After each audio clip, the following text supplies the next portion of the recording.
السلام علیکم ورحمۃ اللہ وبرکاتہ۔ سورة النساء آیت نمبر 97۔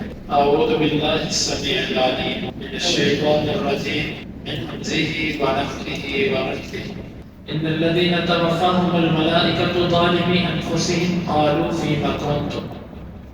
یقیناً وہ لوگ جنہیں فرشتے اس حال میں فوت کرتے ہیں کہ وہ اپنی جانوں پہ ظلم کرنے والے ہوتے ہیں۔ فرشتے کہتے ہیں تم کس حالت میں تھے؟ قالوا كنا مستضعفين في الارض، وہ کہتے تھے ہم زمین پہ کمزور تھے۔ قالوا الم تكن ارض الله واسعة، وہ کہتے ہیں کہ اللہ کی زمین وسیع نہیں تھی۔ فتهاجروا فيها، پس اس میں ہجرت کر جاتے۔ فاولئک مأواهم جہنم وساءت مصیرا، یہ لوگ ان کا ٹھکانہ جہنم ہے، وہ برا ٹھکانہ۔ الا المستضعفين من الرجال والنساء والولدان، سوائے ان کمزوروں کے جو مردوں، عورتوں اور بچوں میں سے ہیں۔ لا يستطيعون حيلة ولا يهتدون سبيلا، نہ وہ کسی قسم کی کوئی حرکت کر سکتے ہیں اور نہ ہی وہ کوئی رستہ پاتے ہیں۔ فأولئك عسى الله أن يعفو عنهم، بس یہ لوگ ہیں کہ قریب اللہ ان سے امید ہے اللہ ان سے درگزر کرے گا۔ وكان الله عفوا غفورا، اور اللہ درگزر کرنے والا اور معاف کرنے والا۔ ومن يهاجر في سبيل الله يجد في الارض مراغما كثيرا وسعا، اور جو کوئی اللہ کے راستے میں ہجرت کرے گا وہ پائے گا زمین کے اندر فراخی اور وسعت۔ ومن يخرج من بيته مهاجرا الى الله ورسوله ثم يدركه الموت، اور جو کوئی اپنے گھر سے ہجرت کرتے ہوئے نکلے گا اللہ اور اس کے رسول کی طرف، پھر اس کو موت آن لے، فقد وقع اجرہ علی اللہ، تحقیق اس کا اجر اللہ پر واقع ہو گیا۔ وکان اللہ غفورا رحیما، اور اللہ معاف کرنے والا اور رحم کرنے والا۔ اس آیت مبارکہ میں ان لوگوں کی حالت بیان کی جا رہی ہے جو دارالکفر میں رہتے ہیں اور دارالکفر میں رہنے کی وجہ سے اپنے اسلام اور ایمان کا اظہار نہیں کر سکتے، اس پر عمل نہیں کر سکتے۔ ایسے لوگ جب فرشتے ان کی روح قبض کرنے آتے ہیں، فرشتے اس وقت ان کو کہتے ہیں کہ تم اپنی جانوں پر تم نے ظلم کیا۔ ظلم کیا کیا؟ کہ تم نے ایمان اور اسلام کا اظہار نہیں کیا، اس پر عمل نہیں کیا۔ وہ آگے سے کہتے ہیں ہم کمزور تھے۔ فرشتے کہتے ہیں کہ اس زمین میں تم کمزور تھے تو کیا اللہ کی زمین چھوٹی تھی؟ تم ہجرت کر جاتے، ہجرت کیوں نہیں کی تم نے؟ یہ لوگ ان کا ٹھکانہ جہنم اور برا ہے۔ یعنی خلاصہ یہ نکلا، اگر کوئی بندہ کسی جگہ پر رہ کر دین اسلام کے فرائض ادا نہیں کر سکتا اور حرام چیزوں سے اجتناب نہیں کر سکتا، اور وہ وہاں سے ہجرت بھی نہیں کرتا جان بوجھ کر، اس وجہ سے کہ یار میں کہاں جاؤں گا، تکلیف ہے، مشقت ہے، بیٹھے میں یہاں پر بس ٹھیک ہے، یہ چیزیں سوچ کے وہ بیٹھا ہے، یہ بندہ مجرم ہے۔ ایسے بندے کی سزا یہ ہے جو اللہ نے بیان کی، اس کا ٹھکانہ جہنم ہے، وہ برا ٹھکانہ ہے۔ کچھ لوگ ایسے ہیں کہ وہ کمزوروں میں شمار کیے جاتے ہیں۔ الا المستضعفین من الرجال والنساء والولدان، مردوں، عورتوں اور بچوں میں سے وہ کمزور لوگ جن کا بس نہیں چلتا۔ آج کے دور میں کیا لیجیے، آج کے دور میں سرحدی معاملات اتنے مضبوط ہو چکے ہیں کہ ایک ملک، کافر ملک کا شہری کسی اسلامی ملک کے اندر جا کر رہنا چاہے تو وہ مشکل ہے۔ ممکن ہے، نہ ممکن نہیں ہے، لیکن بعض ملکوں کے اندر وہ سختی ہے۔ مثال کے طور پہ یہ ایسے بعض ممالک، یہ چائنا یا اس مزاج کے جو کفار ہیں، یہ مسلمانوں کے اوپر انتہائی سختی کرتے ہیں، کبھی خبر میڈیا پر نہیں آنے دیتے، مسلمانوں پر شدید قسم کے مظالم ڈھاتے ہیں۔ وہ بندہ جو کسی ایسی سرزمین پہ رہتا ہو جہاں سے اس کو نہ نکلنے دیا جائے اور نہ اس کو اپنے دین پر عمل کرنے دیا جائے، یہ بندہ جو ہے، اس کے بارے میں فرمایا کہ عسى الله ان يعفو عنه، امید ہے کہ اللہ ایسوں کو معاف کر دے گا، ان سے اللہ درگزر کر دے گا۔ لیکن اس کے برعکس اگر کوئی بندہ ہجرت کر سکتا ہے اور وہ ہجرت نہیں کرتا تو وہ مجرم ہے۔ ہاں، یہاں پر دو صورت ہیں۔ اگر آپ کافروں کے ملک میں رہتے ہیں اور آپ وہاں سے ہجرت کے لیے آپ کو کوئی جگہ نہیں ملتی مناسب، تو پھر اس کا طریقہ یہ ہے کہ آپ اس کافر ملک کے اندر دیکھیں کہ مسلمان زیادہ کس جگہ پر رہتے ہیں، جس علاقے میں مسلمانوں کی تعداد زیادہ، آپ اس ضلع میں، اس شہر میں ہجرت کرتے ہیں، ان کے ساتھ جا کے رہنا شروع کرتے ہیں۔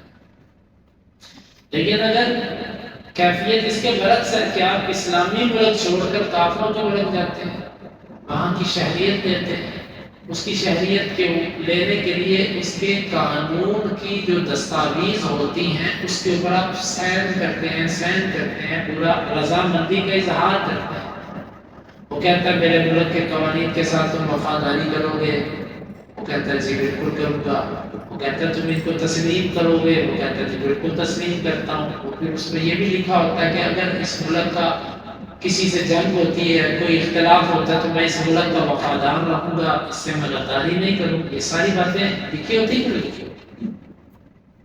اب آپ مجھے بتائیے، جو بندہ ان کاغذات پہ جو دستخط کرتا ہے شہریت لینے کے لیے، آپ مجھے بتائیے اس بندے کے ایمان کی کیا ایمان رہتا ہے باقی؟ ایسی کون سی مجبوری ہے؟ یہ بڑا حساس معاملہ ہے۔ آج لوگ بڑے منہ نرم کر کے ڈھیلا سے کہہ دیتے ہیں اتنے بچے ماشاءاللہ باہر ہوتا ہے، ادھر کی اس نے شہریت حاصل کر رکھی ہے، وہ ادھر رہتا ہے ماشاءاللہ، بڑے فخر سے بتاتے ہیں۔ ذرا وہ فارم فل کر اس کو پڑھیں، آپ کو نہیں پتا تو اس کا ٹرانسلیٹ کر دیں، گوگل سے ترجمہ کر کے دیکھیں کہ وہ جو فارم آپ سے دستخط کرواتے ہیں آپ کو شہریت دینے سے پہلے اس پہ لکھا کیا۔ یہ چھوٹا معاملہ نہیں ہے، یہ بڑا حساس معاملہ ہے۔ یہ مستضاد ہے اس پر جو میں نے پہلے بتایا۔ اگر یہ وہ دستخط نہ بھی کرواتے، ایسا معاہدہ نہ بھی دیتے، تب بھی کافروں کے ملکوں میں جا کے رہنا تو جائز ہے۔ ان کے ملکوں میں رہنا، اس کے ساتھ مل کر رہنا اسلام نے جائز نہیں قرار دیا۔ اب مسئلہ یہ ہے کہ یہاں پر ایک تو یہ مخالفت ہوئی کہ ہم ان کے ملکوں میں جاتے ہیں، اور دوسری مخالفت یہ ہوتی ہے کہ ہم اس کی شہریت لینے کے لیے جو جھوٹ بولتے ہیں۔ کئی لوگ اپنی بیویوں کو طلاق دینے کے بعد میں پوچھتے ہیں کہ طلاق تو نہیں ہوئی، کئی پیپر میرج کرتے ہیں، نہ جانے ادھر کیا کیا کرتے ہیں۔ یہ معاملہ اللہ ہم پہ رحم کرے۔ بہرحال ان 3 آیات کے اندر اللہ تعالیٰ نے 2 قسم کے لوگ بیان کیے۔ کچھ لوگ وہ ہیں جو ہجرت کر سکتے ہیں، تکلیفیں جتنی مرضی ہیں، مشکلیں جتنی مرضی، اگر تم ایک کام کر سکتے ہو نا اور تم نے نہ کیا تو پھر تمہیں اللہ کے فرشتے موت کے وقت آ کر ایسے بندے کو مارتے ہیں، اور وہ کہتا ہے میں مجبور تھا، وہ کہتے ہیں مجبور تھا تو ہجرت کی۔ اور دوسری قسم کے لوگ وہ ہیں کہ جو یقیناً ہجرت کر ہی نہیں سکتے، راستے کا بھی نہیں پتا، اور اتنی اجازت نہیں ہے کہ وہ وہاں سے ہجرت کر سکے۔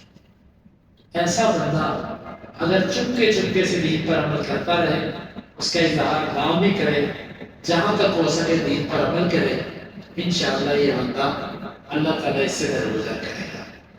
تو اس میں میرے اور آپ کے لیے بھی سبق ہے، اپنا دین بچانے کے لیے اپنا وطن، اپنا گھر، اپنا مال، اپنا رشتہ دار سب کو چھوڑنا فرض ہو جاتا ہے جب اس کے بغیر دین پر عمل نہ ہو سکتا۔ ہجرت کے راستے میں جو رکاوٹیں تھیں، اللہ تعالیٰ نے اس آیت مبارکہ کے اندر ان رکاوٹوں کو ختم کیا۔ سب سے پہلی چیز جو بندے کو ہجرت کرنے سے روکتی ہے وہ اس کی ایک سوچ ہے کہ میں اپنا علاقہ، اپنا وطن، اپنا قوم قبیلے کا ایک خطہ اس کو چھوڑ کر جاؤں گا، پتہ نہیں وہاں پر مجھے رہنے کے لیے جگہ ملے گی نہیں ملے گی، کیسی ملے گی، لوگ کیسے ہوں گے، نئے تعلق دار کیسے ہوں گے، میرے اوپر کوئی مصیبت آئے گی تو کوئی میرا ساتھ بنے گا کہ نہیں بنے گا، میری بیٹیوں کے رشتے، میرے بچوں کے رشتے، میں گھر سے باہر جاؤں گا تو میرے گھر کی دیکھ بھال کون کرے گا، میری خوشی غمی کون دیکھے گا، میری خوشی غمی میں کون شریک ہوگا، پردیس بن جاؤں گا۔ لسانی تعصب، علاقائی تعصب، کئی قسم کے انسان کے دل کے اندر تحفظات ہوتے ہیں۔ اللہ تعالیٰ نے فرمایا کہ مراغمن کثیرا، جو کوئی اللہ کے راستے میں نکلے، دیکھیں شرط وہی لگی، نکلے اللہ کے راستے میں۔ اللہ کا راستہ یعنی اللہ کے اور اس کے رسول کے حکم کی وجہ سے۔ اگر کوئی کسی اور غرض سے نکلتا ہے تو وہ مہاجر نہیں ہے، وہ زمین کے اندر بہت وسعت پائے گا، اللہ اس کو بہتر زمین بھی دے گا، اللہ اس کو بہتر ساتھی بھی دے گا۔ آپ دیکھیں واللہ آج تک جتنے لوگوں نے اللہ کے لیے ہجرت کی ان کو کوئی مشکلات نہیں آئی۔ اللہ کی طرف سے آزمائشیں ضرور آتی ہیں، پریشانیاں ضرور آتی ہیں، لیکن ہجرت کر کے کوئی کہے کہ مجھے جگہ ہی نہیں ملی رہنے کو، مجھے کسی نے جو ہے نا وہ عزت نہیں دی یا مجھے کسی نے ٹھکانہ نہیں دیا، ایسا نہیں ہوتا۔ اللہ کی طرف سے آزمائشیں تو آتی ہیں، وہ صحابہ پر بھی آئیں، جنگیں ہوئیں، خوف و خطر ان کے اوپر بھی آتا رہا، یہ تو آئے گا، لیکن اللہ تعالیٰ کے ہاں اس بندے کے لیے زمین فراخ کر دی جاتی ہے۔ اور آپ یقین مانیں کہ جن لوگوں نے بھی ہجرت کی، اگرچہ نیت کے اندر کچھ کمزوری بھی تھی، اللہ نے دنیا بڑی دی۔ آپ دیکھیں جو امریکہ نے جن جن ملکوں پر بدماشی کی، وہاں کے باشندے جب دوسرے ملکوں کے اندر گئے تو اللہ نے ان کو بڑے بھاگ لگائے۔ ہم اپنے ملک میں دیکھتے ہیں کہ ہمارے افغان بھائی جب ہجرت کر کے ہمارے ملک میں آئے تو کیسے مٹی سے سونا بنایا انہوں نے، دیکھیں ماشاءاللہ، مارکیٹیں ان سے بھری پڑی ہیں، مارکیٹوں کے مالک بن گئے۔ یہ یجد فی الارض مراغما کثیرا، بہت فراخی پائے گا وہ زمین کے اندر، تنگی نہیں ملے گی اس کو، وسع، اور وسعت، بندہ یہ سوچتا پتہ نہیں کاروبار کے حالات کیسے ہوں گے، یہاں پر تو میرا سیٹ اپ بنا ہوا ہے، وہاں چلے گا کہ نہیں چلے گا، یہاں پر تو گاہک لگے ہیں، وہاں پر پتہ نہیں کیا بنے گا، وہاں کے مال مجھے اچھا ملے گا کہ نہیں ملے گا، معاش کیسا ہوگا۔ اللہ فرماتا ہے یہ فکریں چھوڑ دو۔ یہ جتنی انسان کی سوچ کے اندر ہجرت کرنے میں مشکلات جس کو وہ سمجھتا وہ سب اللہ نے ان ایک جملے کے اندر ختم کر دی۔ پھر ایک اور ہے کہ راستہ پر خطر ہے، پتہ نہیں مجھے راستے میں کوئی قتل نہ کر دے، مار نہ دے، مشکلات ہیں۔ تو بھئی اگر تو آپ اللہ کے لیے نکلے ہو تو اس کا مطلب آپ اللہ سے اجر کے طلبگار ہو۔ تو اگر آپ ہجرت کے لیے نکلے اور اپنی مہاجر یعنی جس جگہ آپ نے ہجرت کرنی تھی ادھر آپ پہنچ نہیں پائے، اس سے پہلے آپ کو موت آ گئی، اللہ کے ہاں آپ کو ہجرت کا پورا اجر ملے گا۔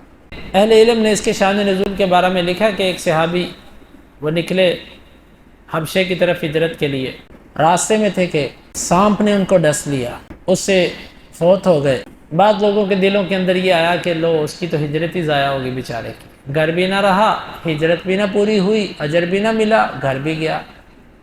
اللہ تعالیٰ نے یہ آیت اتار دی کہ ایسے مت کہو، جو اللہ کے راستے میں چل پڑا وہ اس منزل تک نہیں بھی پہنچ پایا تو اس کا اجر اللہ کے ہاں واقع ہو گیا۔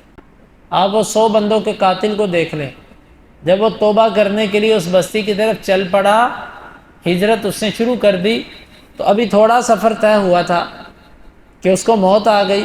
اللہ تعالیٰ نے اس کے ہجرت والی نیت کو ضائع نہیں ہونے دیا، اللہ نے زمین کو لمبا کر دیا اور اس کے لیے اللہ نے ہجرت والے اجر کو باقی کر دیا۔